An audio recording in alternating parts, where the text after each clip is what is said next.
Hello, and welcome to our very latest episode of Her, Him, and a Dev. I am C Money, and I am joined by the always lovely Doodle. What's up, everybody? Happy Tuesday, and thank you so much for rocking out with us today. Happy Tuesday indeed.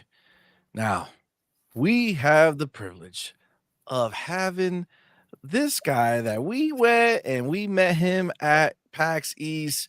We saw the game they're working on, Deathbound, had a dope interview with him. The man from Tate Multimedia, Sean Halliday. What's good, fam? Woo! Thank you so much for being here. Appreciate you, Thank you man. very much. Thank you very much. It's been a while since PAX. It I'm has. sure we'll get into some stuff. Everything's going a bit mad, I think, in not just for us, but video games in general. Even today. Yes. Yes. You already know. We had some bombshells going on in the world of Xbox over here. So it's fun time. We're definitely gonna be talking about all that stuff later on tonight on another show. But man, we're so happy that you're here, man. We really appreciate you being here. We love doing this. This is so dope. And we honestly, I really enjoyed the hell out of Deathbound. Absolutely. So glad good. to hear it. So good. So Sean, why don't you let's just kind of get started. Well, first of all, let me say shout out to everybody who's here rocking with us. Thank you guys so What's up, much for you being here. We guys? Thank you appreciate for you rocking guys. out. So we appreciate each and every one of you. Also, I did almost forget. We do have to shout out our homies that are elite members. Thank you also for your support. We got the homie Big Boy Mike, we got Dark Angelic, we got Spoonman, and Dragon's Blade 79. Go. Appreciate Thank you guys so much for rocking with us, man. All right, so Sean, Deathbound, Tate Multimedia, and you have other games. You got another game coming too. First of all, why don't you tell us a little bit about yourself, what you do at Tate Multimedia, and just kind of give us a little Yeah, history sure. of what's going on. So I do a little bit of everything, but mostly focused on the influencer stuff. So obviously the ambassador program, which you guys are a member of, that's something I've headed up. Usually when we're at events, it's me that's just blabbing on and talking constantly. But I also help with various different things around the studio. It's a small team. So our role as publisher is always to help the developer. And with us being fairly small, it's important that we all kind of go beyond just the specific work role. So that's kind of the general approach that we have. So no matter who you're asking at the company, I guess they're all going to have different answers just because it's the nature of indie, really. Absolutely. Now this is not your first game, Deathbound. So tell us a little bit about walk us through the history of what games have you guys worked on before getting up to this point. It's a pretty long history. Tate's been around for 20 plus years. They started off back with Kayla Kangaroo in 2001. It was a Dreamcast and PC game, very kind of derivative of Rayman, and then kind of went on to kind of be a little bit like Crash Bandicoot. It was almost like Poland's answer to Rayman and some of the platformers. And then there were some other games in between that, the Urban Trial games. And then back in 2022, which is when I joined the company, we were working on a reboot of Kayla Kangaroo. And then we did some DLCs. And after that, we transitioned from a developer that was self-publishing to a full publisher. And that's kind of where we are now. So we did have a game, Voodolls, which was our first published game. And now we're on to Deathbound. So the kind of approach that we take is we're not looking for established teams or an established idea. It's usually teams with youngsters in there. It might be their first game, as a studio. And usually it's something that's a little bit different. So, going from a tower defense game to a Souls-like, and then with Ghana being a dinosaur survival game. And each of those teams are from different parts of the world. So Voodolls was France, Deathbound is Brazil, and Ghana is Tenerife.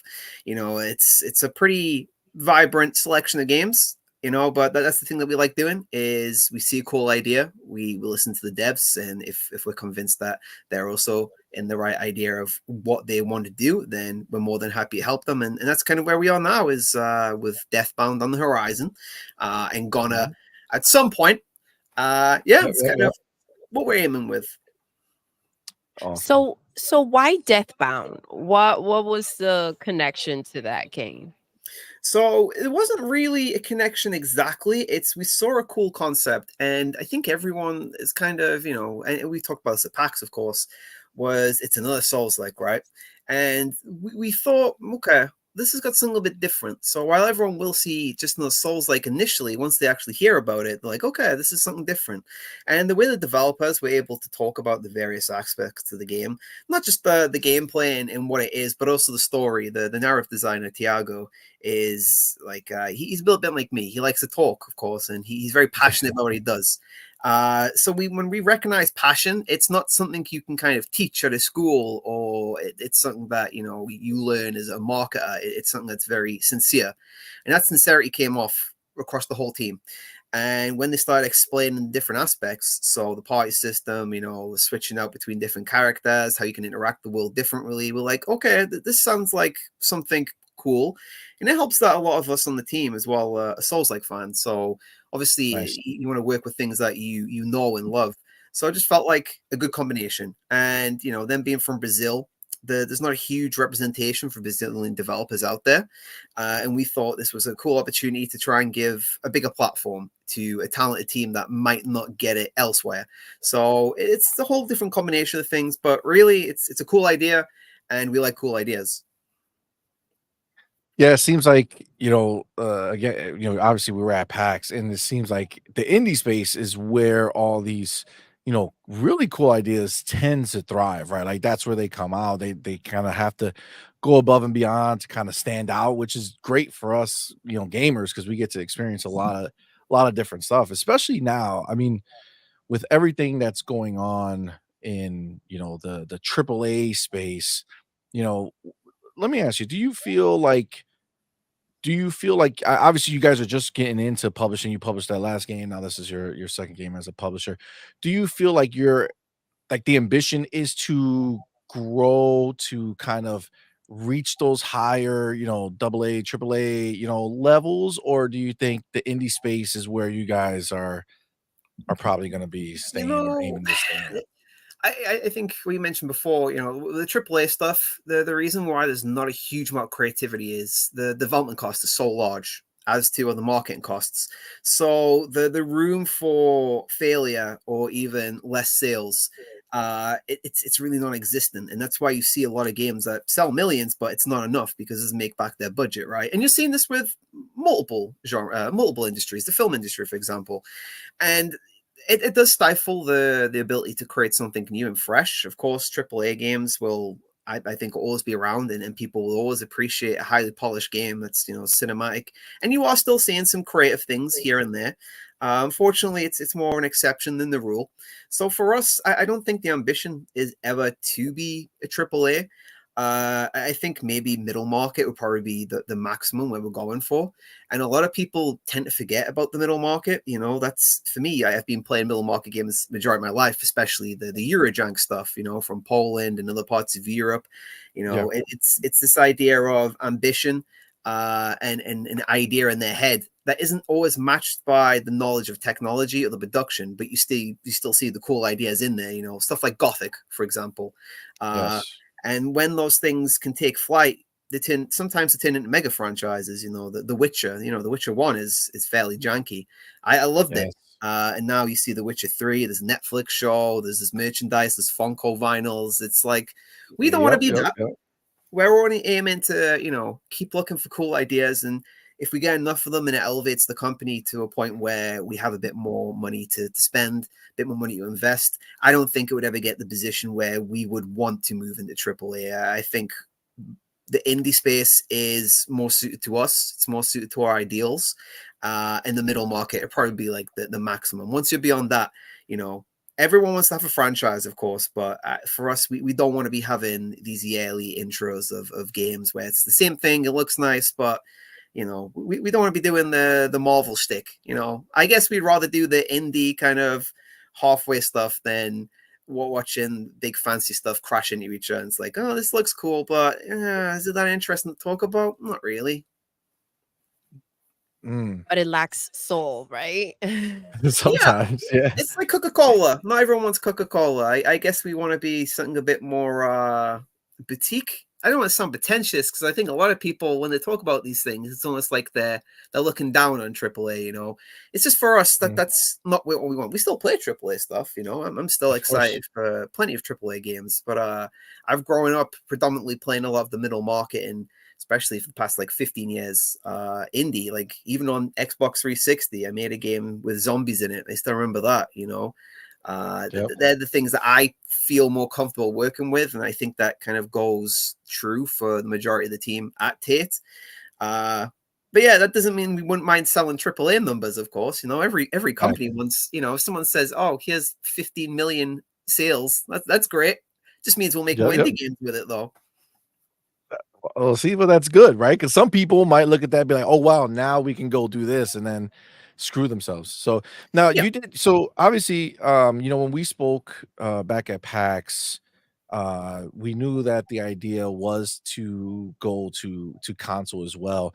But our time at PAX, we saw a lot of people who were doing PC first and then kind of seeing how that went and then going to console. But you guys are essentially just Everywhere banging it now. out at the same time. I mean, you're trying to get so what goes into the decision for you guys to say, okay, we're not gonna just go PC, we're gonna go hit consoles. Like how much extra crap does that bring that you have to deal with? I can't speak for every indie developer. Really, it's different for each one. But for us, the way we look at it is how much traction it's gaining. So this usually you'll find this with a lot of indie developers. They'll be PC first, and if that project starts to get more attention on a wider scale, let's say it's an IGN article and then it explodes, or it goes viral on TikTok and more people see it and they become more interested in the IP in general, and you start to see that there's a lot of interest from people that don't necessarily have PC. That's when you start looking into it. We benefit from a lot of experience from, Kill the Kangaroo released on everything, like literally everything, which was a lot of things to handle, but it's really good experience. And it was the same with Trials, we released on mobile systems with that. So it's not something that was daunting for us. We're very aware of what needs doing. Of course, from the production side, it can add some different things that need addressing, but we were at a point where the development was actually pretty healthy and it was working fairly well at a very early stage on the console. So it felt like the right move to do. And again, we were getting more traction from different audiences that wanted that. So it made sense for us to go with it. But yeah, it did start off PC first initially. But as I said, once you start seeing the trends and the patterns and the requests and it makes sense, if you have the resources to do it, then it's probably worth doing it. Absolutely. So that Congratulations. Oh, thank you. yeah. Well, hopefully we get congratulations once everything's released and good. There's a Yes, saying yes, in yes. Poland is don't praise the day before nightfall. So I always Oh, try to stick to that. I like I that. like that. I like that indeed. So, obviously, you look at the game, I mean, it's clear to see it's a beautiful game. Very unique, but like graphically very good, right? So, I think that's one of the things that console gamers I think really gravitate towards when you make something really nice looking, you put everywhere. Was that always the plan when you guys started this, like to make something really graphically, Impressive. high end, or were you guys like what were you kind of thinking when it So, started? the discussions with the dev team, I think everyone kind of either wants one or two things. I mean, there really is only really one or two things. Games can either be very, very, up to date with their tech to look as realistic as possible, or you can get something that's very stylized, right? Mhm. For the developers, and usually what you find with indies as well, is they tend to lean more into the stylized thing. And this kind of comes with, again, what we're talking about is more creative freedom. So the developers were very keen on creating a vision that was not just something that, in terms of story, that's the only tone. They wanted to kind of reflect the tone of the story in the world that it's set. And that includes stuff like color palette, the way it looks, the colors. Mhm. You can make a game look great, but you can also have a game that has the tech, but if you're not really understanding the art direction or how to use colors correctly or lighting or how something looks in general, it can go a bit flat, and I think we've seen that a lot in AAA games of late. You know, they look great visually, but it just looks great. There's nothing to really hang on to, right? We were pretty lucky that our development team were very keen on a specific look, specific aesthetic that we're able to reflect. And we haven't shown off everything. There's actually a fair bit that we haven't shown in any of the trailers or any of the demos where it's a completely different look to the game. So I don't know how much I can say without getting in trouble. But there's definitely some things that you'll see and you'll be like, oh, okay, this is a pretty cool approach. And it's not just in the world design, but some of the enemies. Some of the enemies get pretty gnarly, a little bit Clive Barker-y. So yeah, it's to answer the question, it's all about the art direction, and that's led first by the developers. Again, they're very talented. They had a very specific idea for how the game will look, how the game will sound, how the tone will be, and it's not just reflected in its visuals, but also in how it's presented and how the story is presented to the player. I have to agree. It's stunning and absolutely like just creative. Um, So real quick, with so obviously, okay, so they want to go to this, this kind of graphical fidelity, something that looks good, and kind of like once once you go into it, you kind of have to go all in, right? yes. Because like there's nothing worse than like the Yeah. halfway point, where it's like that should look good, but then why does this all look like crap, right? So I mean, do you feel like how? Because I mean, obviously we don't know these things, right? And that's why we love the show. We kind of want to have to get like a perspective on things. Like if they had said, you know what, we want to go something more stylized than something so graphically intensive.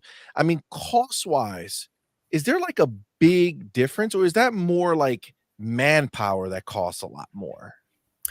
It depends, some games when they try to upscale stuff, it can come down to the resources, and that can require more people, which then requires more cost.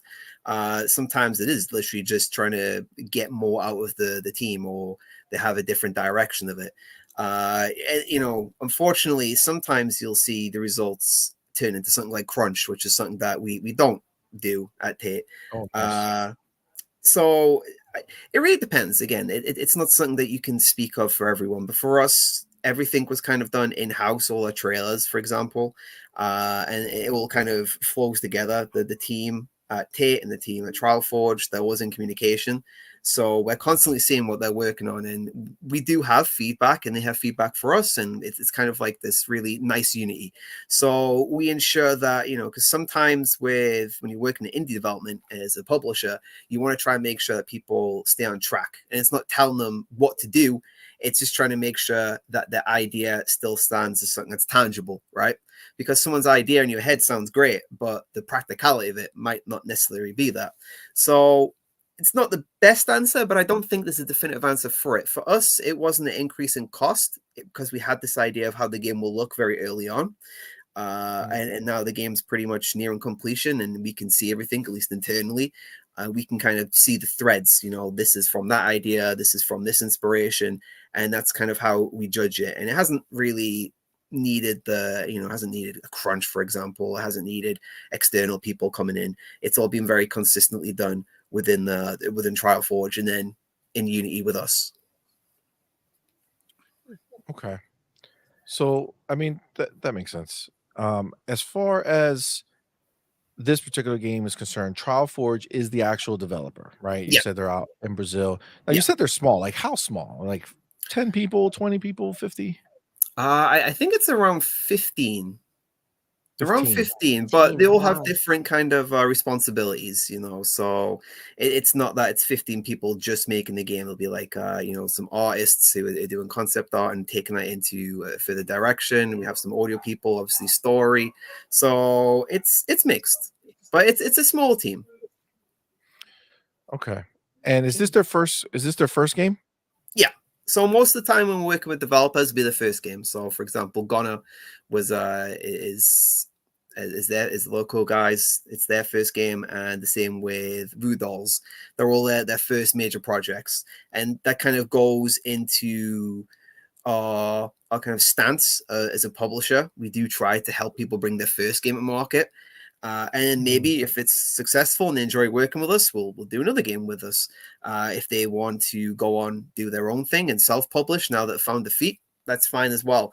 That's kind of how we're taking it. Almost like, I don't want to call it incubator, but we'll say it assistance, where we'll learn from them and they'll learn from us and we can kind of grow together. That's pretty that's pretty dope. That's pretty dope, actually. So on that note, right? So theoretically, somebody who's made a game before has a great idea, great concept, comes to you guys. You're thinking that probably not. Is it because maybe they're gonna want more money, or do you think there's gonna like the terms won't be great, or like what do you? It really depends, when you get pitches for games, there's a whole bunch of stuff that goes into it. There's not usually like one definitive strain where it's a yes or a no. For the people that have experience, a lot of the time, their games have kind of scaled up. So it's not maybe something that we'd be comfortable working with because it's hugely ambitious and probably very, very costly, and maybe our expectations don't meet. But sometimes, in the past when we've had pitches, they have kind of went on through people that have experience, and it reaches a point where we would work with them and they would work with us. But for whatever reason, maybe again going back to the scale, it hasn't worked out or it hasn't panned through, or maybe the idea has changed and it doesn't make sense for us to go forward with it. This is something that doesn't really get spoken a huge amount about because the pitching process is very behind closed doors for a lot of publishers. But that's kind of like the general outlook, I guess, is no pitch is ever the same, and no reason for going forward with a project is ever the same as the other one. But we are open to other teams if they have experience. But for us, our main priority is working with new teams mostly. I like that because it's. I feel like for a new team, it'll be harder to get somebody to back To be them. noticed, right? Yeah, for Yeah. sure. So I mean, that's pretty I dope that love you that they're guys do that. doing that. It's kind of like you don't need necessarily a resume, right? Behind you, you kind of just want to see what you're working on, what's your first creative move, right? That's really special, Sean, to be a part of. It's nice. It's nice. Like I said, we've met the developers in person as well. We've had them in the studio in Poland, and you get to talk to them. And obviously, we've had plenty of calls, and it's always cool seeing the kind of the eyes light up when they're talking about their own project. And maybe this is another reason why we kind of like working with new teams is they're very fresh to their approach. Sometimes if you've been in the industry for a while, and it's like this with any workplace, right? You kind of get a little bit like, this is how things are. But with newer teams, maybe their ideas are a bit more different approach. They feel different about certain things, and that can create cool things. And that's again how Deathbounds really came about. Mm. Yeah, they see I know what you mean. That spark is still there, that excitement is still there rather than being able like sometimes you deal with the industry or you're at a job and you've been there for a while and it's kind of like you kind of lose that little thing that makes it special. Yeah, you just get blunted down, and this is one of the reasons why I hate LinkedIn. LinkedIn's full of typical video game corpo PR stuff. I'm like, oh, stop it. It just blunts me down. So when I get to talk to actual developers, I'm like, all right, this is a cool idea. Let's go with this. Let's get some ideas. And we start working on plans for releases, marketing, getting the game out in people's hands and seeing the reaction. That's the kind of stuff that keeps you going. Not so much the spamming of buzzwords that you see from larger companies typically. It's like, okay, less of that and more of this. Yes, more focused. That's actually something that even Doodle and I were talking about after the interview, where we're very real, like that, like super, like in our shows, like everybody knows, like Where we stand, who we yeah, are. like we don't like. There's a lot of people who try to take themselves too seriously. Like this is video games, right? Like I get it, but like I feel like when we were speaking, I just feel like you were somebody like we could shoot the shit with, like just have a good Yes. time. Yes. and Someone real, like just Yeah, I unguarded. mean, As you can see behind us, I collect games. I've been playing games all my life. I've been writing about them for, well, not all my life, obviously, not when I just came out the womb, but you get what I mean, right? It's something that's very important to us in trying to get people to rally around them and introduce people to stuff. One of my things that I do is introduce people to older games and maybe something they haven't heard of, and it's that kind of enjoyment that you see, and that's something I try to carry on with work, especially at PAX. It's always cool to kind of introduce a new game to someone.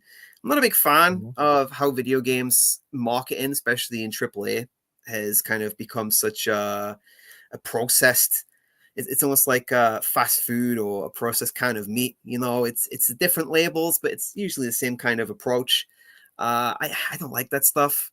I never have. Mm. There's a lot of things going on in the industry currently. You have to kind of bite down on, even though is not great.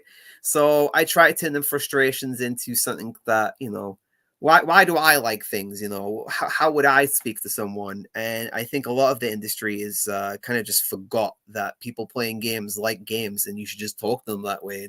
You don't have to be trying to sell them something. If you just tell them that, this is a game and this is what it does, and it's kind of like this and maybe a bit like that, and this is a new idea. You might like it, you might not. That's absolutely fine. Most people tend to hook into that rather than saying this game is cool and then trying to have some fancy buzzword next to it. That's the approach that we try to take, and it's the approach we took at PAX especially. Again, I think it comes down to sincerity, and I'll talk for days, as you know, about anything. I just love talking about games and horror films and all this stuff. It's hopefully I'm still like this in 10 years. We'll see. Yeah, well, don't change, man, because No, that's the big thing, man. It's like it's just nice when you're genuine, because then you can have a genuine conversation with somebody and really get like that's what like if I'm talking to a dev, like that's why I love the indies, right? Because most of the time they're more passionate, right? Like absolutely. they're not so buttoned up and trying to make sure that, oh, let me frame this exactly like this. Or like I just Yeah, want to be able to talk just like you're talking to a buddy. You know what I'm saying? Like yeah. those are the people you listen to, right? Like those are the people who influence your lives, right? That is absolutely the vibe that we got from you. Um, Very honest, very sincere, and it's true. It's like make a judgment for yourself. You're not trying to shove anything down anybody's throat or trying to sell anything, and that's kind of like that feeling that you get out there a lot today. I do feel sorry for a lot of the guys. I think there's something that kind of goes around sometimes where people might assume that everyone that's in AAA is kind of like maybe a little bit soulless. The reality is that there's a lot of people that are really passionate about it in AAA, but they're restrained. You don't get here a lot from people in indies because it's smaller teams. You get here a lot from the developers from there, but in AAA, because they're so mammoth, you get here about two voices. Like you get here Todd Howard, for example, right? Everyone's heard Todd Yep. Howard speak like 500 times, but you don't usually get here, the concept artist over here, or even a QA tester or a community manager here or there. The AAA is very much a big iron wall, and when people do talk, it's usually with an aspect of PR training, and you can Yep. see the frustration. And I spoke to a number of people that work in AAA companies, and they're just like me. It's just unfortunately they don't get to express that because there's this weird old idea in the corporate space that is almost seen as a weakness and being unprofessional, which is sad. So I do have a lot of sympathy for a lot of people that work in AAA. They're just kind of caught up in a system that they don't have the ability to speak on things so freely, or they don't have the ability to be sincere because they're essentially given a checklist and you must say this, you must say that, and cover that. Almost like it almost reminds me of the TV salesman you get on TV where they're selling the product like this fancy Yep. necklace or a paperweight. So I do have sympathy with the AAA scene from the developer's point of view. A lot of it is just held to corporate standards from higher ups who don't speak to people on a daily basis outside of a boardroom or a suit. So Mm. yeah, I one day I hope that changes, but I don't think so. No, no, I don't I think so don't. either. Especially the more money things like, that's the problem. It's like these people in suits are selling this product to gamers, right? Like, not that gamers at some point during their day are not in suits. I'm just saying, like, gaming is that the end of the day part, right? Or the part where you have your chance. It's the cool down, it's the relaxing, it's to have fun, right? It's not the button up corporate talk, right? So I think I think there's a lot of room for people like you and studios and companies like you who can be more normal, normal because I mean, Let's like you said, you garden. are a gamer, right? So Yes. gamer talking to gamer, it makes sense. You know what I'm saying? Yeah, it's just that level of sincerity. And you see indie companies like I mean Devolver is one of the biggest ones that kind of adapt that very quickly. You see companies like New Blood as well. They have a very similar tone. Uh but from the AAA thing, and I do get it that, as I said earlier, their overheads are so high, the cost of development's so high that it makes sense for them to stick if it's not broken, then don't try to fix it. So I get it. Uh, is it something I enjoy? No, of course not. But I get it. You have to be kind of, I guess, balanced in things. They would say that, well, in the past it's proven successful, but things change. I think the AAA space is changing, especially with Games Pass and large corporations buying out multiple studios. And you see the results of that, like Embrace and Microsoft. And obviously, as a consumer, as people that also work on indie, you kind of see things from afar. And sometimes you're scratching your head, like the Helldiver situation recently. It's very odd that these decisions are made, but you can see why. It's clearly an attempt to try and bolster their PSN users, so it looks Yep. good for the stocks, or it looks good in the next meeting. But you do think and say, well, who made this decision? Like that's everyone Exactly. knew that was going to be a negative, but and it's never the people with the higher up positions that feel the brunt of it. It's the community managers that are getting the abuse and the ire of it. I think there's a lot of overlooking of the human nature aspect of making a game. It's not easy marketing a game, publishing a game. Obviously, as I said, making the game is not an easy thing, and everyone has feelings. No one wants to put out a bad product. No one wants to make anyone feel bad, and I think that's another aspect that's kind of being overlooked. That's why I try to be very fair towards people that work in AAA, because I feel like a lot of them, especially the people in the front facing roles like community, oh god, they get absolutely no benefit from it. They get all the negatives is constantly thrown at them for the most part, and it sucks. So if there was one message I had for people, it's just just calm. They're not your enemy. They're just like you. Yeah, yeah. Well, it's unfortunately, people get upset and then they reach out to the people who can hear it, right? Yeah. As if you get pissed at PlayStation, just do at PlayStation. Nobody cares. You know what I'm saying? But they figure if they pinpoint one person at PlayStation and message them and harass them, then maybe they'll They'll they'll be heard. they'll be heard, which is crazy because that's the situation that we shouldn't have, right? There should be transparency. That's why these, having social media people or people who deal with, the community manager and all that stuff, who deal with the communities, um, you know, that's what they're there for, is to talk to the people. It's just that when bad things happen, it's like there should be a bad things happen community manager. You know what I'm saying? Like like a specialist who comes in, like, all right, some shit just went down. I'll handle it from Here here. Yeah, we You know what I'm go. saying? to be fair, you will have, because I worked community manager for a fair amount of time. You do have that ability to crisis manage, but there's always a line.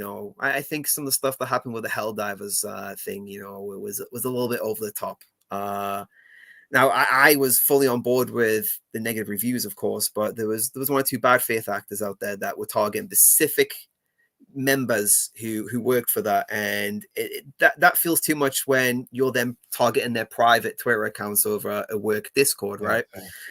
But this is the reality of how things are, and unfortunately, when the consumer doesn't have a huge ability to make themselves heard outside of a review bomb, for example, then this can happen. So I think that's another thing we need to kind of look at in the industry, is how we allow the consumer to kind of communicate it and they feel reciprocated, not just the review bomb. I think there's definitely ways, but I can understand why people feel like they're not being heard, especially in the face of a mega corporation like Sony, for example.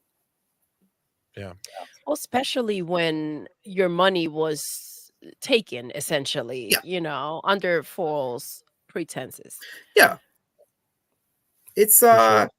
it's definitely something that, I don't think there's anyone out there that would look at the review bombing and say that is, well, maybe there's some, but I think they need to have a word with themselves that would look at that review bomb situation and say they are wrong for doing that. I've always said the Yep. same thing. Of course, influencers and members of the press, they have a platform, but your average consumer does not. So the review is the only thing. And that's why I was absolutely fine with review bombing, and we've had negative reviews for Kill the Kangaroo, for example. When we first launched, we had some bugs, and it's absolutely fine to post a negative review if that bug is there, because that's your entitlement. This isn't a one-way exchange. We don't just take your money and give you a game and say, all right, that's it, shut up. It shouldn't be like that. And that's You something shouldn't. that should be encouraged, that if a user has a problem and it's a valid problem, then they have the possibility or the platform to do that. But of course, I'm hoping the people that put those negative reviews, let's say for Helldivers, will then go back because the decision's been reversed and consider changing that review. And I think that kind of goes for every case of this. If something is changed from your request, then you should play your part in accepting that and saying, okay, I will then post my review that is a genuine thought on the product now. But this is a whole topic I could go on for forever, between consumer ethics and company ethics. It's very detailed, and unfortunately, I feel like it's almost like a taboo when it shouldn't be. Yeah, I think. Yeah, I mean, I think with that specific situation, I think it depends on who is the person who did this thing to begin with, right? So, like, if you're talking a small indie studio makes a boo-boo, you go ahead and you go in on them, you give them the negative reviews, and they're like, "Oh, man, listen, that's not our intent, or we didn't mean to, blah, blah, blah. Hey, let's fix it. Boom, it's done. Yeah, let's go ahead and let's make sure we clear that up." I think the They harder fessed up, thing, yeah, like like they fessed up, right? The harder thing is when it's a company that has so much money that you know for a fact that the decision they made was not of ignorance.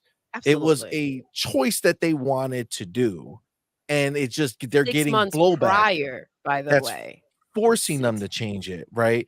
So that it's so I just feel like it's a little different, like, as much as the game people, because I know they don't own if they owned Arrowhead, it would be different, but Arrowhead is still, like, their own thing, so they're independent, and this hurts them. So that's the only place where I'm kinda like, "Okay, yeah, like, I don't want them to get too, screwed from this." But PlayStation 100% it needed, like, they knew exactly what was Yeah, happening, and I don't think that it should be just a flip of the switch, like, "Alright, now we're good." It's like, "No, no, no. We know what you did, and if we didn't do this, you would have gladly did it, and what does this mean for the future of your games," right? Like, are we gonna have to monitor every game you're bringing over to PC now with this tricky stuff, you know what I'm saying? It's just I I don't think know. there's also a part of the consumer that has to almost be aware of things as well. So I think, for example, Ghost of Tsushima, if you go on the Steam page, you'll see that you need a third-party account to access the multiplayer, right? So I think in that case, that's absolutely fine. And if I remember rightly, I think initially Helldivers did have that where you needed the PSN account, but they took it out because it wasn't working, right? The Mhm. smart thing to do would not to be putting that back in, especially Yep. after you've kind of gone success. So I think I would hope that Helldivers is a lesson to them. I like to assume the best of people. Maybe that's a weakness, some would say, but in this, I think it's better to have that weakness than not. So I think for consumers, again, they have to be very aware and make sure they have all the information. And that's what we try to do with Tate as well. We're very transparent. We want people not to feel like they're getting hoodwinked. We've been very clear that this is what this game is, and this is how we're approaching. And then we have different options as well for the consumer. As I said, console, but on PC, we've got Steam, we've got Epic, we've got GOG, which is DRM free. So if you don't really want your game attached to an online client, you've got the GOG option. And I think this is something that a lot of companies would preferably like, but they can't really do it because sometimes they're beholden to their publisher. As I said, for us, transparency, sincerity is something that's always very important, and that's why we always offer our games on multiple platforms and no third-party logins. Mm, There we that's go. that's important. That's key. I mean, You know, it's really cool to hear that you guys are going like, see, this is what I'm saying. This is why when I think of a PlayStation doing what they did, it's so annoying because you guys are able to look at it and be like, "Okay, this is what's best for the consumer."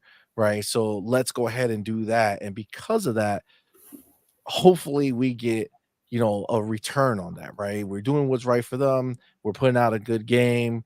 Hopefully that comes back in a positive for us, which is great. I mean, that's the way it should be. Now, as far as like Tate, right? Because I gotta be honest with you, I didn't until Deathbound, right? I had no idea who Tate Multimedia was, right? And I know so they made games. They recently turned into a publisher. Are they still making? Are you still going to make games, or you guys just are going full blown publisher now? I think the plan for the foreseeable is to be a full blown publisher. So we don't have a dev team currently. Whether that changes or not is something that remains to be seen.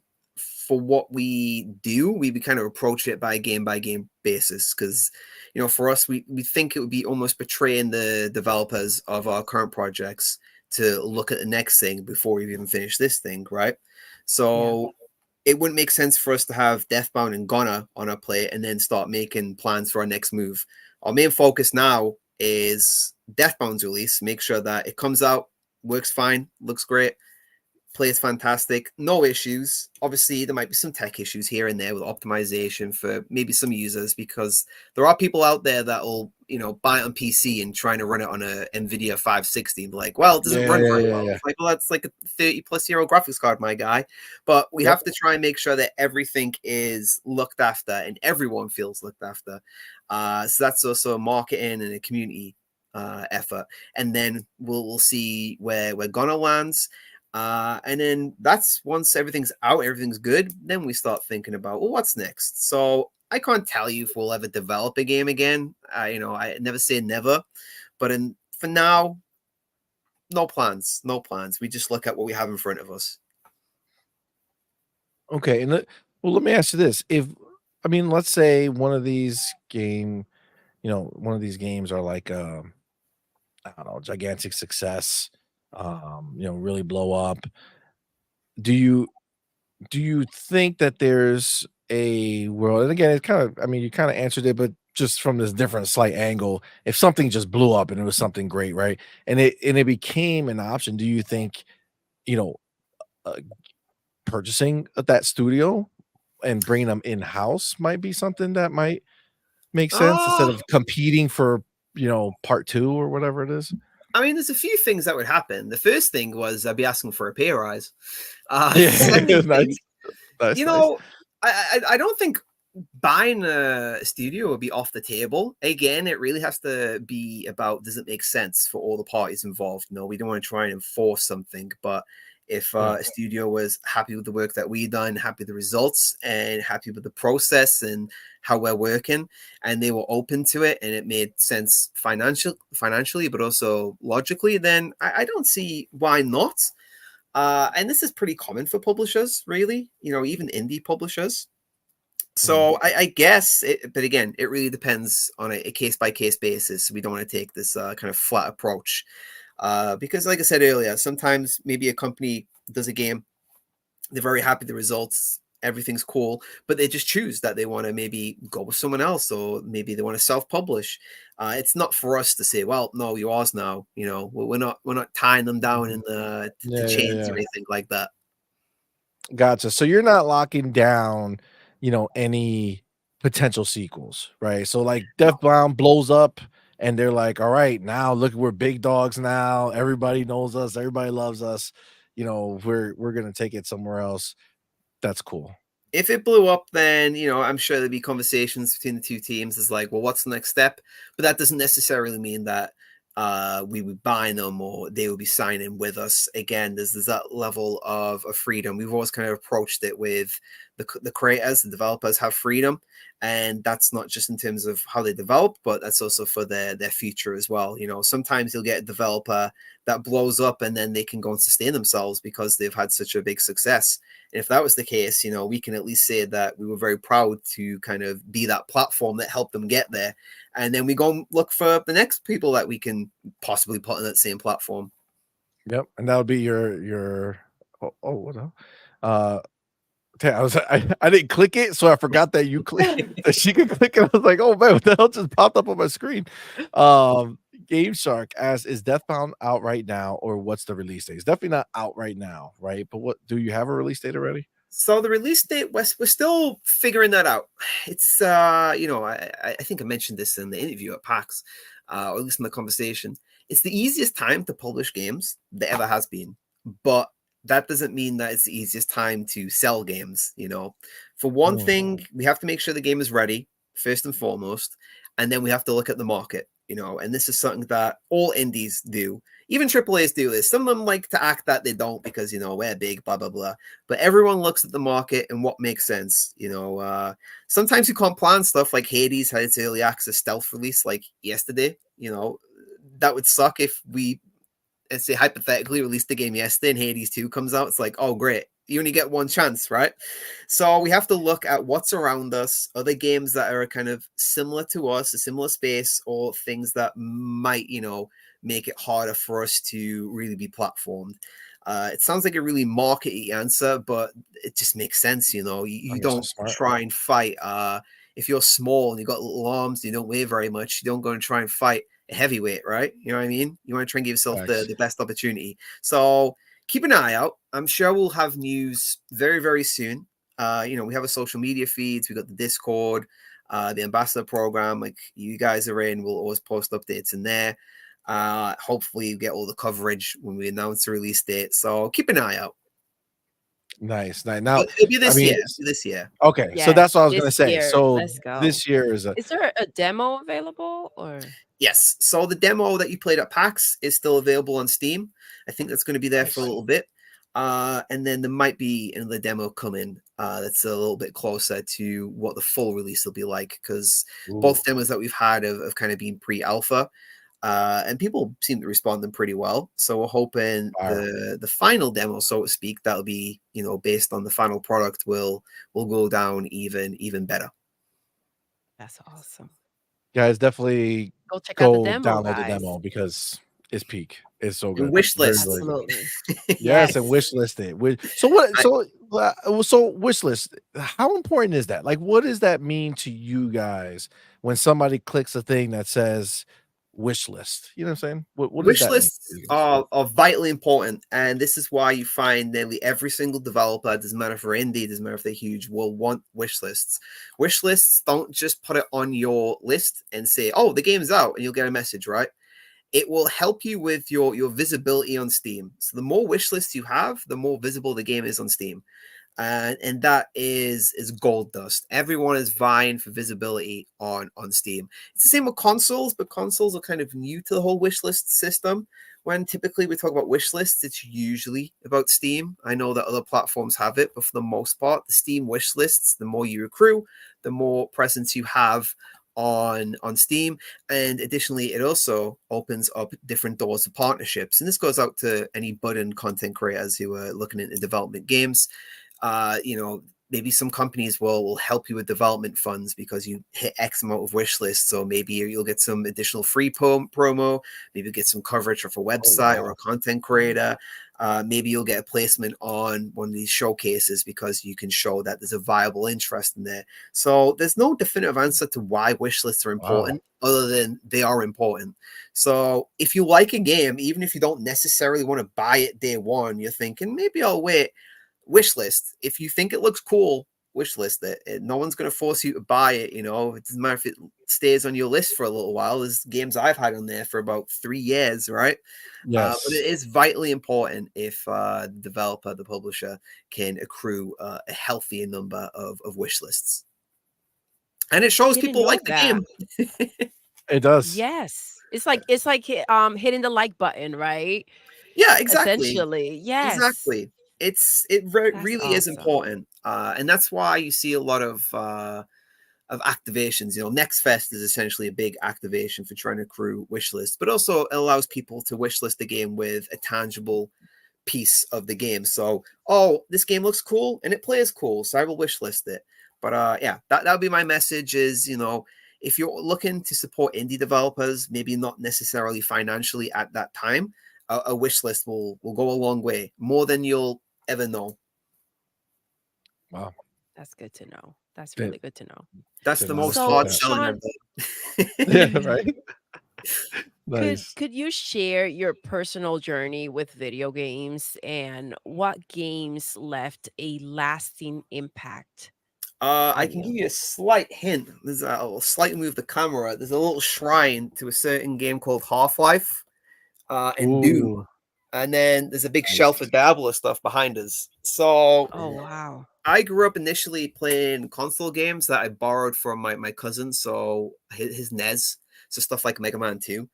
And I had a Nice. PS1. I had a chipped PS1. I think everyone did, you know. No shame Yeah, in yeah. admitting. You know, video games were expensive as a kid. So what would happen was there Nice. was always someone on your street whose dad's friend's friend knew how to chip it. And then everyone would get like their really cheap PlayStation games and you'd all change. And then we'd have sleepovers at each other's houses.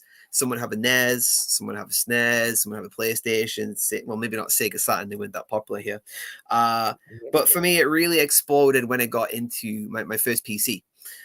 So I was playing stuff like Warcraft 1, StarCraft. I've always said that Blizzard was like my Disney. And again, I have like a bunch of all all the stuff I played That's as a kid. awesome. Wow. Uh, but So really, the big change was Half-Life with the modern scene. That was the first time I really got embedded in a video game community and realized that there were people out there that were talking about games in the same way. And I was a little bit younger, so I was learning a lot from some older people and the way they would talk about video games and their design and why Half-Life is important. It's not just another first-person shooter, and you get different experiences from around the world.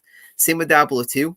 That's where I started kind of having an idea about community and the idea that players play together on a regular basis and what it can be achievable through that.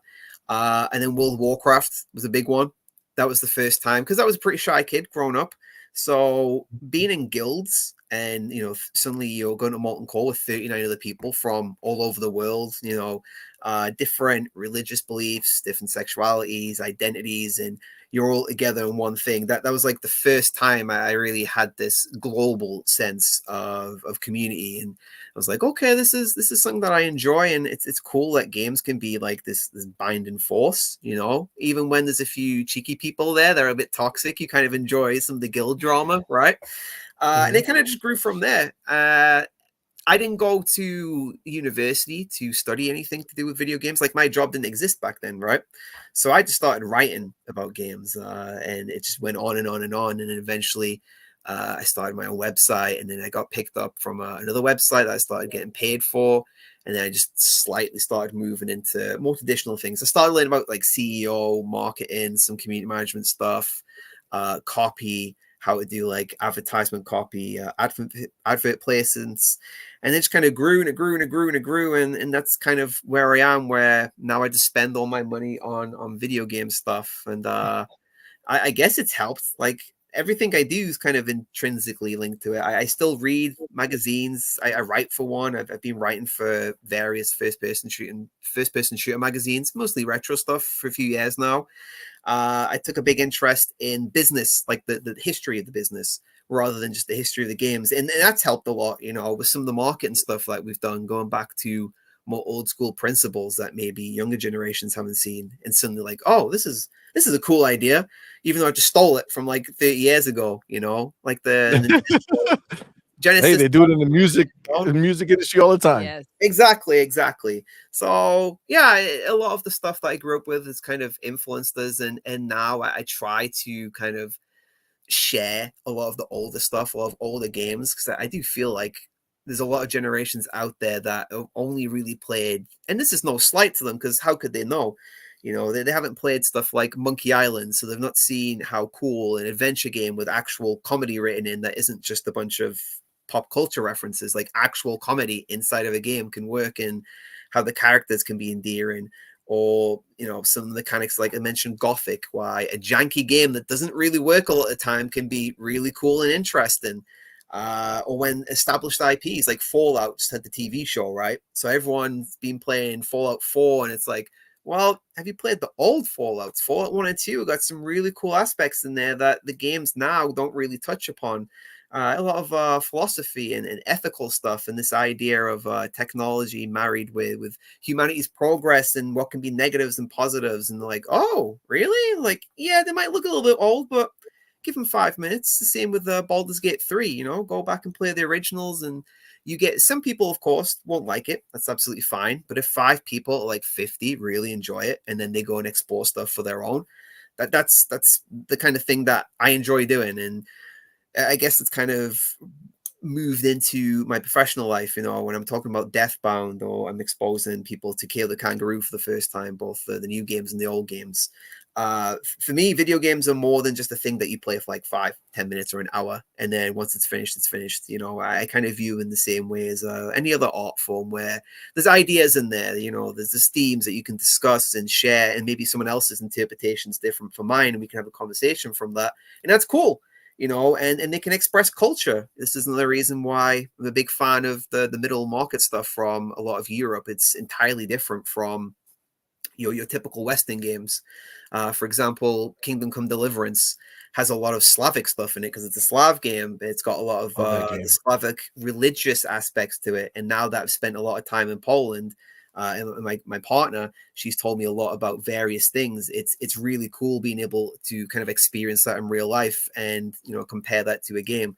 So it's a long-winded answer, maybe a little bit cheesy, but that's kind of the thing that's always pushed me forward. And I guess that's why I try to avoid the more typical corporate market and stuff, because I feel like that's so cold that it doesn't allow people to enjoy games for what they are. There's something you experience. It's not something you just sit back and watch. I mean, I guess you can on YouTube, right? But when you play something, a lot of people do it, yeah. Yeah, you gain an experience, a feel for it, and you can discuss things with one another. Even when it's someone who's played a game that I don't particularly like, I still like hearing how they've experienced it and how it made them feel and what's led them to go and maybe explore another game. Or even sometimes with I guess The Last of Us led a lot of people to go and explore other kind of end of the world literature, like The Road, for example. And it's cool. It's cool when that happens. It is cool. Now, so you have a lot of fond memories of all these older games, and they obviously are still very alive in you. What would you say is like your game right now? Like what game are you most interested in or been playing or what's your game now? I mean, the game I've recently finished was Baldur's Gate 3. And normally, it sounds really cheesy and like edgy. It's like normally when something's like Game of the Year, everyone loves it. I'm like, oh, is it really it?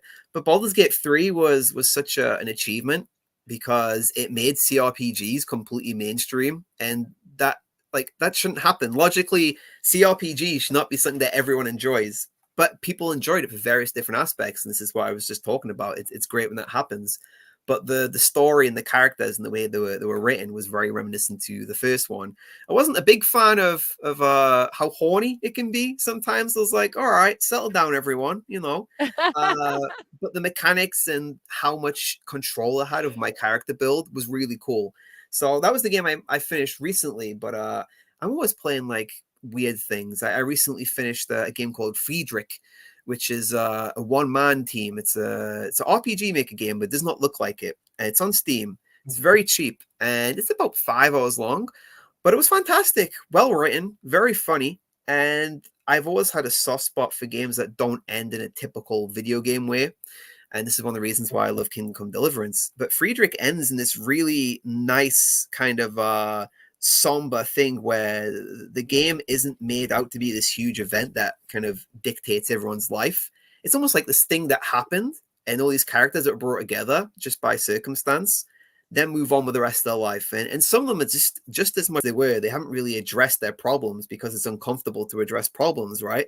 And I like that. I was like, this is cool. So I like weird little things, and I like stories where they actually feel like they're human characters and it's something that would happen. I don't always like it when everyone's happy at the end or it's really nihilistic, because I feel like when you go one extreme to the other, you kind of been playing recently a bit of a jump from two separate games, I guess. Yeah. Very, That's good. very far extremes. Yeah, but I'm always playing old stuff as well. Golden Sun is always there. You know, I still enjoy playing Lost Odyssey every year. My Doom. Lost Odyssey, the Xbox 360 game. I love Lost Odyssey to death. It Really? is. I love that game. That was the Final Fantasy that generation we should have had. The music, I have no shame in saying that the dreams, if you remember the dreams, which were kind of just like large novels that you would read, some of those got me choked up. Again, it goes in this really nice idea of is immortality, because usually you say it's a nice thing, but they present it as actually a curse, because they marry people who are mortals and you have to watch them die, and it's like, how do you get over that? And they watch kids grow up and get old and die, and it's like the sense of eternal loneliness, and it's like, oh, it kind of goes into some of the old vampire literature. So I love Lost Odyssey. Final Fantasy 9 again. I love the approach they have with Vivi's storyline. I'm sounding very morbid because they all have very morbid storylines, but yeah, that kind of stuff. And there's so many games I could talk about. I still play Diablo 2 every year. Every computer I've ever owned has Diablo 2 on, and it has Diablo 2. Yeah, the original Diablo 2. Every single PC I've ever owned will have that installed day one, along with Really? Didn't they just do a remaster or a remake of that? Yeah, one? they did a remaster, and I complained a little bit when they announced it. It was like, it doesn't need remastering, it works fine.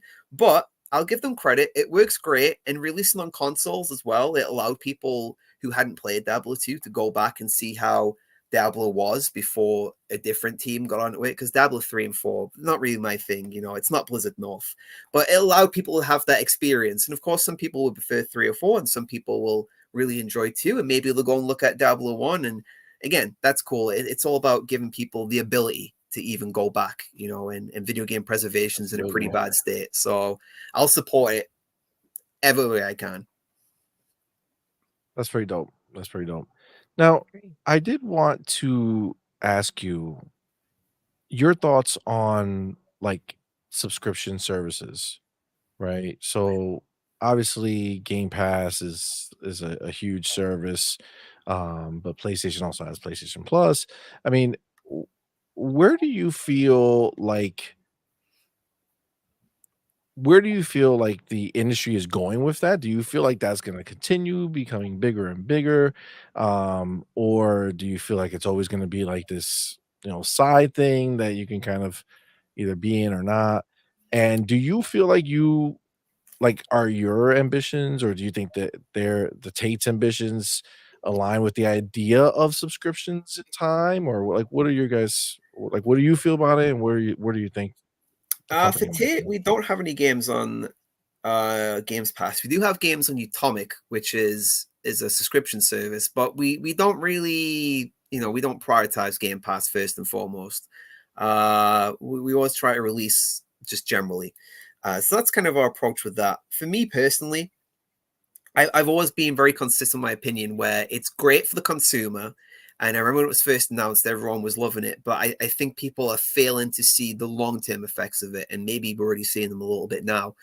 As someone that works in the industry, if I'm trying to sell a game for $35, right, I'm now competing with the idea of $35 for this one new game that I might not like, or $8.99 for a whole collection. And sometimes AAA stuff launches first day on there, right? And it's a hard sell. I can't say in all faith you should buy my game, it's better value, right? Because it's not, frankly. It's not. For the consumer, it's not. And it puts you in an awkward position, because now it's changing the consumer's idea of what a product is. We used to have, this is a game, this is how much it costs.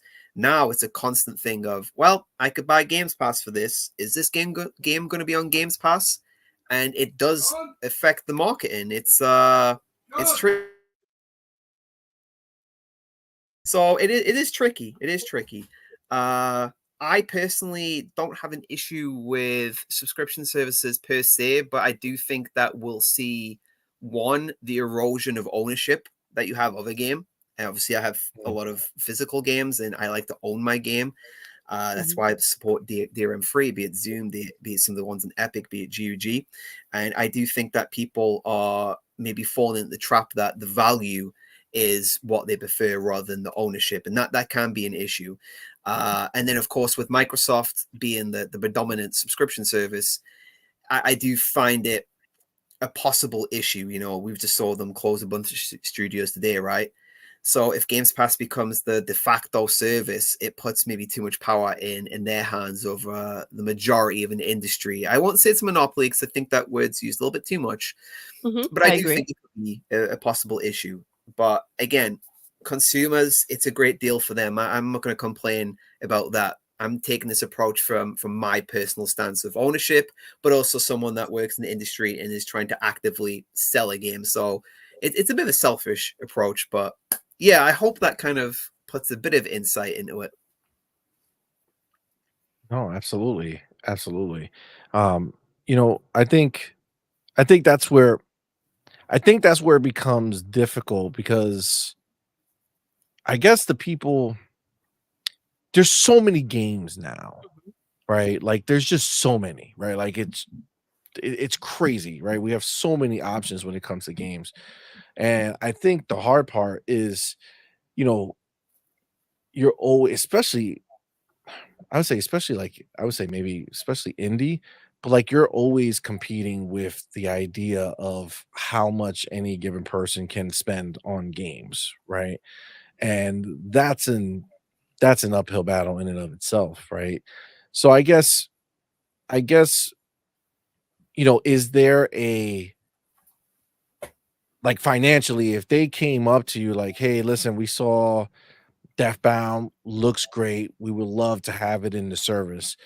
Do you think that it's are you guys like a hard like, "Nah, I'm not interested in subscriptions," or is like, "Well, if the dollar makes sense," or because I feel like that's where a lot of the game I feel like a lot of smaller studios who are in Game Pass tend to, at least from what we see, like being there because they do get, Yeah. a certain amount of money, Yeah, and see, it makes this is things what we love easier. about Sean. He gave us a perspective of the consumer and why that's great, and then the influence that it's having, everywhere else and how everything else is affected. For sure. It's But, like, do it's a you feel tricky like that one. is something what you would consider if it came up and it made sense, or do you think there's just like a, "Nah, we rather just sell our stuff?" It's a tricky one. A lot of the indies will like it, obviously, because it provides a safety net. You get it upfront free, upfront fee, and Yep, then you get some additional money depending on how popular the game is, of course. But the problem is you're kind of stuck in this service where there's so many other games you're competing with it, and they don't really market too much the smaller games, right? If you go on Games Pass now, there's going to be a bunch of games you didn't even know were on there. And this is something that's a problem on Steam, on Epic, on GOG, right? yep. So if you are selling a game that's going to be on Steam, on Epic, and GOG, and it's also on Games Pass, you have to kind of tally up the risk of what we're earning from that initial fee and possible money that will come in from, let's say, if it does become popular on Games Pass versus what you'd be making for a single purchase on Steam with the 70/30 cut and each store's respective cut. So it really depends on how you want to roll the dice. I don't think anyone in the right mind would say no if it was a large fee that would cover the majority of the development costs, for example, because you still have the ability to sell on console, you still have the ability to sell on other platforms, but there's no way you would ever know how that would truly impact your sales on those platforms if people were aware they could buy it on Games Pass. Uh, Not everyone is like me. I have Games Pass, but I'll still buy games on Steam, even if it doesn't is on Games Pass, because if it's a game I think is really cool, I would prefer to have it permanently, because the Game Pass stuff will come and go, and that's another issue with it. So I don't think, again, it might sound like a cop out. I don't think there's a definitive answer to this. It's if it makes sense, because most of the deals that developers will get and publishers will get will vary from project to project. And again, this comes back to the wish list thing. Let's say if there's a game getting a lot of coverage and Microsoft sees that, okay, this could be something that drives traffic to our service, they'll give you more. If it's not so much a huge game, it's got a little bit of coverage, then you're going to get less upfront. And then you have to really think, will this affect our possible sales on Steam? It's tricky. There's so many things that can make a game pop off, be it a content creator, be it stream, YouTube, TikTok, be it a Twitter thread that just blows up. It's really like a lottery. So you have to kind of gamble a little bit, and sometimes the Games Pass gamble might not be worth it in the long run, and sometimes it is. And that's one of the reasons why the industry is in such a bizarre space, where we're kind of dealing with these new services coming out, these new formats, and how it's changing people's opinion. The larger industry, the AAAs, they're still trying to figure out where's all the money gone from the COVID period, because they still think that everyone's in their house playing games. And that's one everything. Oh, So many studios shutting, publishers going. It's messy, and there's many different reasons why, and there's no real answer to any of these questions, as I just kind of not give you answer to that one. And that's one of the problems. If I knew the answer, I guess I could charge a lot of people a lot of money to give it to them, but unfortunately I don't. I yeah. love that you brought up how, people are not just sitting at home playing games anymore, right? The pandemic, yes, it had such an impact, but everyone was around, and a lot of games got a lot of attention that possibly they wouldn't have gotten had, everyone's been about their business, right? So yeah, that's a big deal. People are back in about, to their regular lives, and that has also affected the industry. Yeah, there's this weird thing with COVID. Obviously, it was an awful time. It was a great time for the games industry in terms of commercial success, and there seems to be this weird inability for people to say that, obviously, because it's connected to such an awful thing. But the reality is that it was, and unfortunately, a lot of larger companies have kind of formatted their plans going forward based on that period, and then they're like, okay, we've overhired now because we were just thinking this Yeah. was going to go on. You probably won't see a lot of people talk about that, especially from the top end, because it's almost like egg on your face. You know what I mean? It makes them look silly because they were projecting something on what was an anomaly. How many global pandemics come along? So Facts. it's tricky. I don't think we're going to see it kind of equal out anytime soon. Again, there's real problems currently with cost of production, marketing, how people are kind of looking at games in general, the whole, I guess, indifference around what we as an industry see these Game Pass kind of things and what they provide as us financially, and what they might damage, the long-term effects of it. Yeah, we really are in a state of multiple transitions currently. I don't think I've ever lived through a period where it's been this different, and I don't think the history books even show it really. Not even the crash was filled with this many transitions. Yeah, no, absolutely. So again, kind of going into what you were saying, we're obviously seeing a lot of layoffs, right? We've seen them over the last, last 2 years, almost been pretty crazy how many people have been laid off. Like I think at the beginning of this year, there was so many, the end of Yeah. last year, there was so many.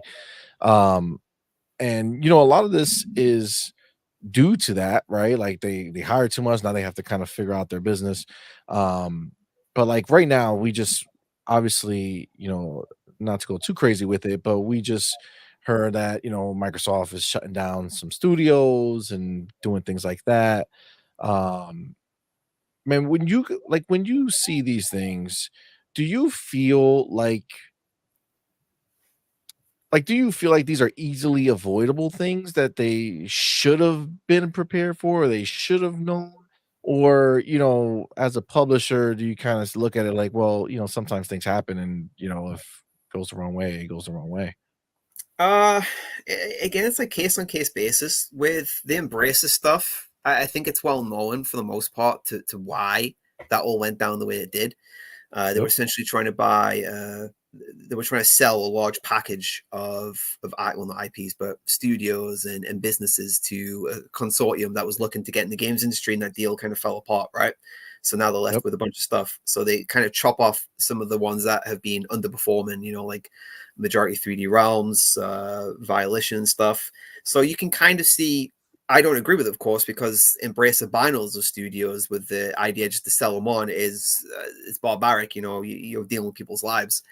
Yep. But you can see what their logic was, and at least it's understanding. With Microsoft, and this is something I've been very vocal about. I even was cringy and retweeted my tweets in like 2021 about this when these things were happening. History shows that when one large group owns so much, there will be closures and there will be firings, and sometimes it doesn't make any sense. Like with Tango DreamWorks, Hi-Fi Rush does really well, so they close it. But history repeats itself. I've never been a fan of mass ownership, and is there things that could be fixed there? I guess we'll never know because everyone's under NDA. The games industry is absolutely swimming in NDAs, so you probably will never know. Maybe something might leak in like 15 years' time. So I can't really say if they're avoidable. I think there's a lot of problems with bloat in a lot of development teams and publishers and studios. But I can't say it for sure. It's just from the ones that I've seen examples of. So again, it's this uncertainty. It's this lack of transparency. I think a lot of people, even now, currently asking, well, where's Phil Spencer in this whole thing? Because he's presenting himself as, a man of the people. And when you do that and these things happen, it doesn't look very good. Especially doesn't look very good like an hour after you announce all these closures. You're trying to sell this fiery Xbox pod. It's like, it's a bit tone deaf, right? So I keep saying this, but I don't think there's any answer you can really give without knowing the information inside.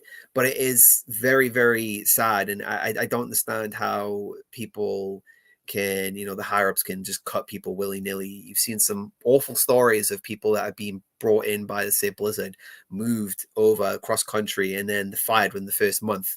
A lot of people like to talk about unionization and stuff. I don't necessarily think that's the answer because there's a whole lot of variables that go into that, but you would expect that there's at least something in place to stop that from happening, because that's a life-changing event for someone, financially and also mentally.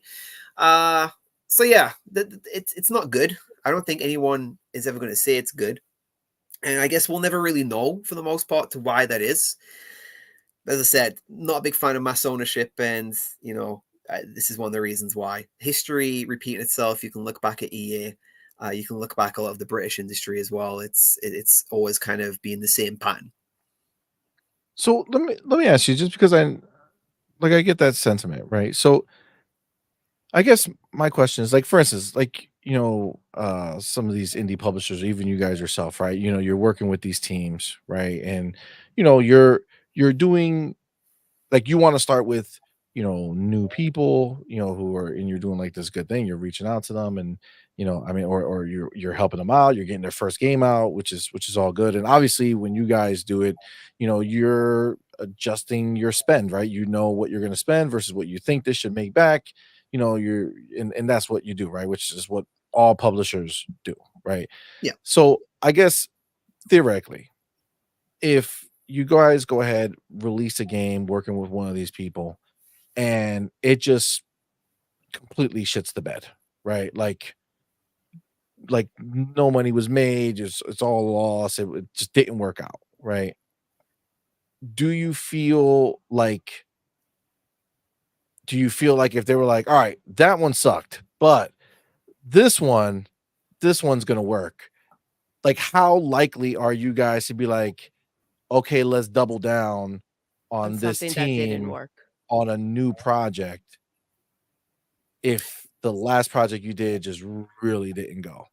Yeah, I mean, we've been in a position where we've not, we haven't like let go of a whole team because of a failed project. Usually, what happens is, I mean, again, it depends on the structure of the company. You'll have like a contract for one game, right? And then once that game is shipped, that it kind of ends there. And then if something wants to be continued, then you'll talk about it. Obviously, if a game didn't go very well, and there's multiple reasons why games fail. I think a lot of people now, especially consumers, like to just say like the dead game meme, right? There's multiple reasons why games fail. Could be just something unfortunate, really. Bad games fail and great games fail. It's just the reality of things. But in terms of the financial aspect, again, I can't speak for how the contractual obligations are for other publishers.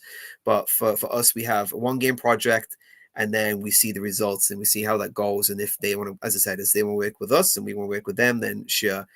Sometimes, it doesn't work out, and companies just kind of go different ways, and they go and work with someone else, and we work with someone else. There's not really a defining factor of, all right, this was horrendous, we must burn it, right? Because it's going to be in your history. So first and foremost, everyone on the team, if a game does not sell well, will feel awful about it. There's an immense sense of failure and dissatisfaction with what you've done, even if you tried your best, right? Because people care. Again, it's not just mindless robots trying to sell stuff. But yeah, I don't think there's a universal answer for that, really. For us, it's usually we have developers for a one game contract, and then we see what happens after that. So, for example, if Deathbound didn't sell very well, but the process was super smooth, which it has been, and the team worked really well, and they have an idea that's cool for the next game, then we're not going to shut the gates on that, because it's not necessarily their fault the game didn't sell. It could be a whole bunch of variables. It could be our fault, right? And maybe they don't want to work with us. This is part of the freedom. You don't want to chain people down. So that's why we really try our best to be the best publisher we can, both in terms of selling the game, but also in the production of that game as well. Yeah. Yeah, see, so that's good, because that's why I'm trying to wrap my head around the idea of, what makes this makes this happen, right? Because obviously companies are not going to let something go that is killing it for them, right? Absolutely Like, not. No, they're if not going to let something go that is still making money, right? Um, and outside of there being like some turmoil between the studios, just Yep. meaning on the merit of it, they're not going to just be like, hey, everything's great with this studio and the game's doing well and everything's going well. Like, that's less likely, right? I'm Yeah. I'm trying to get my head into like I where mean, would with that come from? Microsoft, I guess I can't speak for how they look at things, but when companies buy a large group of other companies, they will look at what that company's produced and what they're working on, and if it meets their criteria for maybe they're going a different direction internally and we're not aware of it. There's so many variables that go into the business side of things that it's impossible to put one pin down there. I honestly couldn't tell you with my experience or the things that I know or the things that I've read from the past why they would shut down Tango DreamWorks. I know that sometimes that the games didn't sell hugely well, but with Hi-Fi Rush, I remember they even came out and said, "Oh yeah, it's done really well, and we're very surprised by this." And you have to remember that there's no marketing cost, which is a big number. So it's kind of odd, and it does cast a huge doubt over one of the positives that was always projected with Games Pass, that it gives you a safety net. Oh, don't worry, you can do cool ideas because you're owned by Microsoft and it's their ecosystem, right? Well, not so true now, because that was a Games Pass game, right? It launched on Games Pass, and they own them, and now everyone else, I would feel, at that who work under Microsoft's umbrella would surely kind of be looking over their shoulder and thinking, well, maybe it was one, not even failure, but underwhelming success away from being closed or merged into another studio to work on something else. I can't imagine what it'd be like to work in that kind of fashion. But yeah, again, not a big fan of huge ownership. Yeah, I could feel that. I mean, listen, it's a huge topic. I mean, we're gonna be talking about it later on in our other show. But that being said, let's go ahead and I feel like we got a lot of good information from you, Sean. I appreciate you, man. This was a thank you great so much. interview. We do have what we call our fun questions. So these are Oh, quick let's go. questions. They're fun, and then we have a game that we play at the end. It's 1 minute. It's very fast. So the fun questions. If you could travel back in time and meet one historical figure, who would it be and why? Oh, I don't know. I'm a bit of a football fan, so as a film fan, I've always appreciated George Romero just because he was so blue Oh, collar yes. and how he handled stuff, and going against the grain. It's well known that he, was very much against what Hollywood wanted when they said, you can't have the black lead actor in Walking Night of the Living Dead. He was like, well, I'm going to make it myself. And I've always appreciated that. I love Mm. that kind of finger up to the mainstream society and structure of things to make something that you truly believe in. So I would love to pick his brains and also remind him that he has done cool stuff. That's awesome. Very That's awesome. nice. Go I ahead, know it's not everybody. If you Julius had it, Caesar, but No, it's a great answer. I love when we get different answers. Sometimes yes. people fall into the same place, and this was the first time. That's a great answer. If you had to choose one superpower, what would it be and how would you use it? understanding the tax system. The tax, Yeah, I think that like needs a taxes. superpower. Taxes. I don't think anyone actually understands them. So understanding Oh, taxes. that's very great. It's That's a a very boring answer, but it's practical. oh, You can't that fly in the works. sky because every government's going to be after you, you know. So I ain't starting any That's true. wars because I like to fly around. Just let me do taxes and actually understand them. Listen, All right. that's a good answer, Like man. taxes. Yeah, like your Like an taxes. accountant? Yeah, it's so because I've done some tax returns in the past. I'm like, I don't understand a thing of this. So you need help. So it'd be nice if I could just do it, and there would be Yeah. no worry because I know exactly how to do it. So that would be the superpower.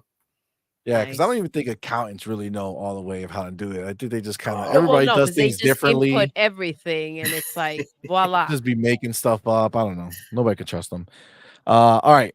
If you had to sing a duet with any singer, who would you choose and what song would you sing? it's not really a singer, but I'm obsessed with Aesop Rock. So he's like a New York underground rapper. I love his stuff. And I don't know. ASAP Rocky. No, Aesop Rock, not Rocky. It's a different guy. Aesop Rocky is an entirely different person. He was on Really? like Aesop Rock. Google it. He's been around since So like the late ASAP Rock 80s. and then ASAP Rocky? Yeah, they met each other and they were like laughing over the confusion. But I Oh, don't that's know what wild. song though. I know diss tracks are pretty popular, so maybe a diss track on someone. Who do I not like? James Corden. Yeah, we'll do a diss track on James Corden. That'd be pretty interesting. Oh, that's great. That's great. Oh, that's funny. All right, go ahead, If baby you girl. could swap places with any celebrity for a day, who would it be and why? Oh, Scott Stapp from Creed. Easy. Oh, wow, that was quick. Have that Yes. beautiful, luscious voice. You have all those experiences in your head. You would be just to sit there and think, I did that halftime show at the Super Bowl. That was me. That would be enough. I'd be happy with that. So Scott Stapp from Creed. Instantly. Oh, Man, you got a quick I like question for that. that. I know, I This is know. boding well for you Oh, for the other yes. game that we're gonna play. All right. If you won the lottery, what is the first thing you would buy or do with the money? But caveat, just assuming you've done all the nice things. You know what I'm saying? You've helped people, Oh, you've okay. given to people, you've taken care of people, you paid off your bills, all that fun stuff. Just what is the first selfish thing that you're like, yo, I'm gonna go buy this right now. It's mine, it's for me. Microsoft. Oh shit. Yeah, Okay, that's a rehire big the lottery. companies. There we go. Yes. Rehire the That's- Okay. companies. Lost Odyssey remaster on Steam day one. So just for me. So you're gonna buy Microsoft so you can make sure that Lost Odyssey gets made. Yep, and we get new Hexen, new Heretic. We get all those IPs. Easy. Oh shit. Wow, I love that. He knew exactly what he was gonna He go and knew get. exactly what he was gonna No get. hesitation. All right. If all right. you could travel to any video game world, where would you go and what would you Oh. do there? That's a tricky one. Any video game world? I'm trying to think of video game worlds that aren't horrendous because all the ones I like are really morbid. I would like to say Kingdom Come Deliverance, but it's kind of like historical, and I'd probably just get like a cut in my leg and then die of the infection. So Yeah, I maybe was about to say they were pretty miserable over there. yeah. Oh, I'm trying to think now. Let me look at my room quickly. I don't know. That's a tricky one. I would say Oblivion, but then like the world's at Monkey Island. Ooh. Monkey Island's pretty chill. Monkey Just Island is be a pretty chill. pirate, sit around. You can go and get a car off Larry. It'd be great. Good answers. This is the first time. Like that. We're killing it. All right. Yes. All right. Last question before our game. If you had to eat one food for the rest of your life, what would it be and why? Oh God. Is this like let's say it doesn't go past my calorie limit, so I just get huge? No, it's You're never gonna die from easy, it. You know what I'm saying? easy. Reggae chicken with rice, peas, and sweet corn. What did you say? Reggae? Reggae. It's a Caribbean food. It's so good. Big chunks of Really? chicken Ooh. with rice, sweet corn, peas. You put it in a big bowl. You put the sauce in, stir it around. It's great. Oh my God, that sounds gosh. good. Yes, Yeah. I feel like I can eat that right now. Wow. That sounded really good, actually. Let's go. All right. Well, that's it. Now we have our game. It's called the Rapid Fire Round. Very Yes. simple. Okay. So we're gonna do this, but there's a whole thing to it. All right. So we got to change some stuff up. First of all, there's music. Okay. So we gotta. There we go. There we go. So we got some music. It's chill, right? So we're gonna switch the background. Okay. We're gonna switch us. So we go where we belong. All right. So this is let me remove this. So this is a very simple situation here. Okay. It's called the rapid fire round. You have 60 seconds.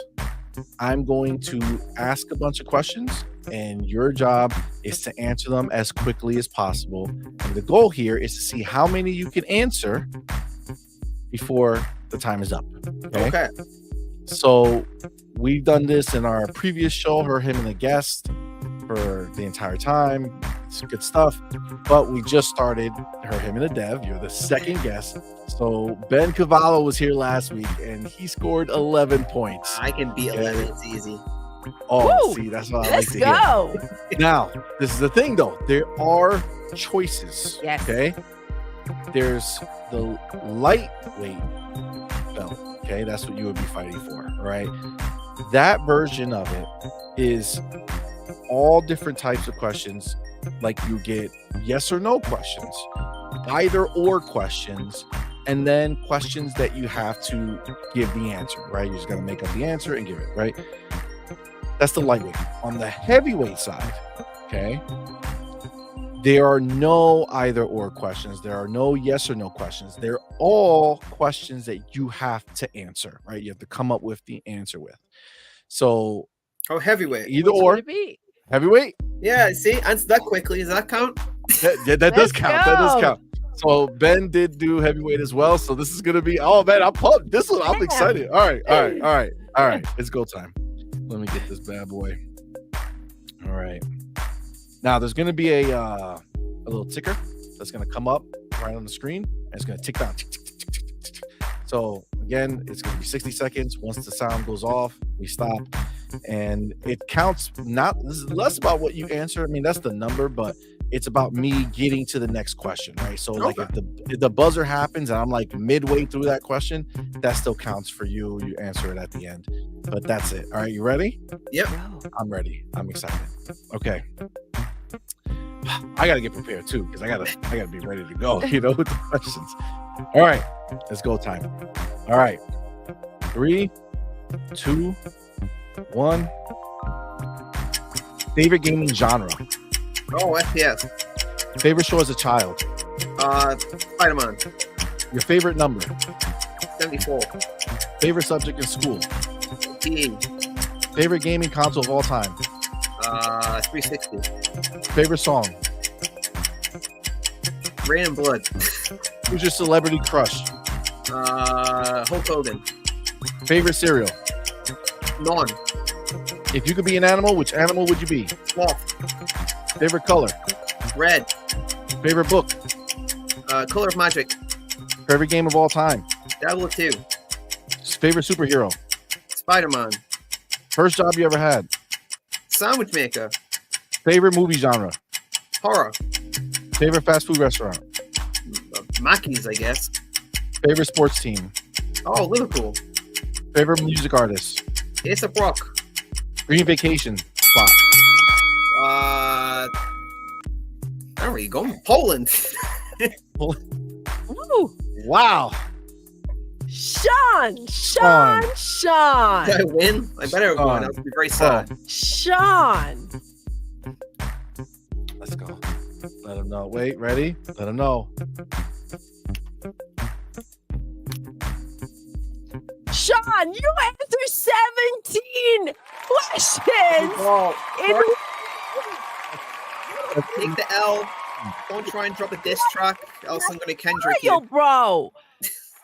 You just did what? Don't drop a diss track, Ben, else I'll Kendrick you. So to be clear, just so you know, in Her, Him, and the Guest, 19 is actually the highest that we ever had. So you might have just cemented yourself as number one forever. Or like ever. I'll take that.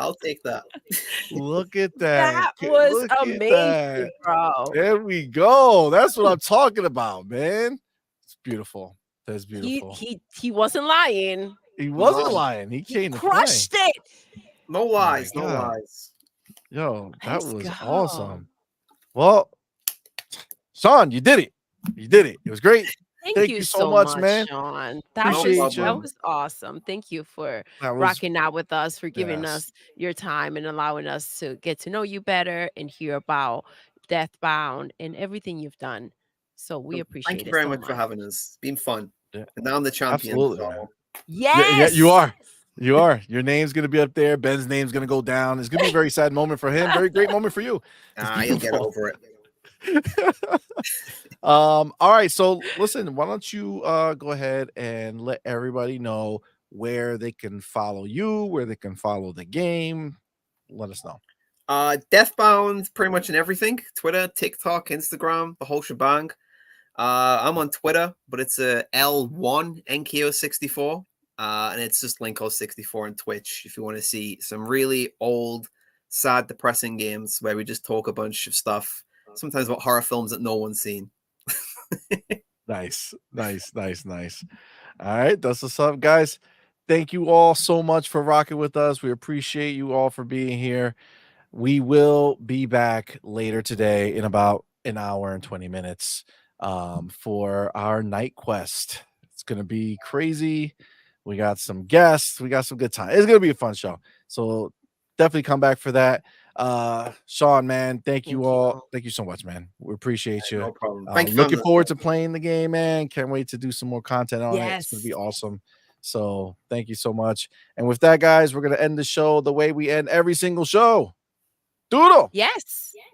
We're done. We are. Until next time. You're intruding. You're intruding.